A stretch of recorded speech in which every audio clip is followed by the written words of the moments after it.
Hello' guys good morning.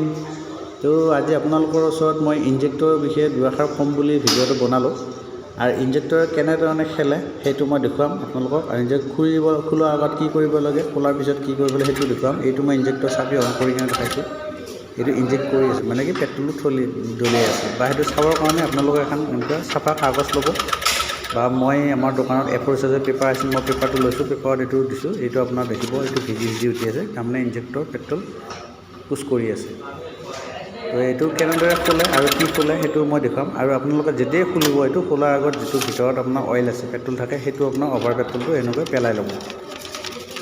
পেলাই ল'লে কি হয়, সেইটো তেলটো বাহিৰৰ আপোনাৰ ওচৰতে আপোনাৰ এইটো যিটো স্পাৰ্ক প্লাগ আছে, স্পাৰ্ক প্লাগত যিটো সেই তেলটো পৰি যায়, শ্বৰ্ট হোৱাৰ চান্স থাকে বা জুই লগাৰ চান্স থাকে। গতিকে সেইপিনো যিটো ইয়াতে ইনজেক্টৰ পাইপত বা পাম্পত যিটো পেট্ৰল আছে, পেট্ৰলটো জ্বলাই ল'ব বা নোহোৱা কৰি ল'ব। আৰু এতিয়া মই এইটো খুলিম ইনজেক্টৰটো, আপোনালোকৰ ওচৰত দেখুৱাম খোলাৰ পিছত। আৰু কোনফালে কি কৰে সেইটোও দেখুৱাম ইনজেক্টৰটো। তো মই এইটো তেলটো অভাৰ তেলটো এইটো এক্সিছটো মই ওলাই আছোঁ। ওলোৱাৰ পিছত মই এইটো তাক খুলি ল'ম। আৰু এইটো হ'ল ইনজেক্টৰ। ইনজেক্টৰ যিটো আঙুলিয়ে ধৰি আছোঁ, সেইটো আপোনাৰ ৱেৰিং সোমাব, সেইটো আপোনাৰ ইলেক্ট্ৰিক মানটো। আৰু ওপৰত যিটো বগাখিনি আছে, সেইটো মানে আপোনাৰ পেট্ৰল আহিব। আৰু যিটো এটা ৰাবাৰ ব্লু কালাৰ ৰাবাৰ আছে, ব্লু কালাৰ ৰাবাৰ যদি চিলভাৰ আছে, সেইটো পেট্ৰলটো ইনজেক্ট কৰিব, এইটো ঠেলিব। আৰু মই এইটো লগোৱা হ'ল। আৰু এইটো পুছ ব্লক, এইটো পুছটো ঠেলিলে টপকৈ লাগিব।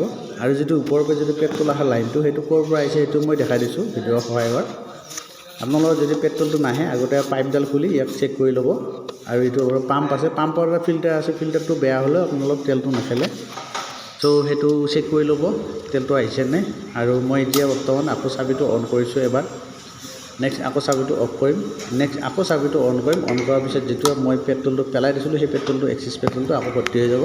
আৰু তাৰপিছত গাড়ীটো ষ্টাৰ্ট হ'ব। তো এতিয়া মই গাড়ীটো ষ্টাৰ্ট কৰিলোঁ, এই গাড়ীটো ষ্টাৰ্ট হৈ আছে। আৰু ষ্টাৰ্ট অৱস্থাত আপুনি পেট্ৰলৰ লাইনটো কোনো কাৰণে নুখুলিব, কাৰণ এইটো তলতে লাগি আছে স্পাৰ্ক প্লাগৰ ৱেটডাল। তাতে যদি পেট্ৰল লাগে, গাড়ীটো ষ্টৰ্ট হোৱাৰ চান্স থাকে বা জুই লগা চান্স থাকে। তো এনেধৰণে ভিডিঅ' চাবৰ কাৰণে মোৰ চেনেলটো লাইক কৰিব, কমেণ্ট কৰিব, ছাবস্ক্ৰাইব কৰিব। আৰু ভিডিঅ'টো আৰু আন এজন বন্ধু চাবৰ কাৰণে ভিডিঅ' শ্বেয়াৰ কৰি দিব। আজিলৈ ইমানকৈ আহিছোঁ, বাই বাই।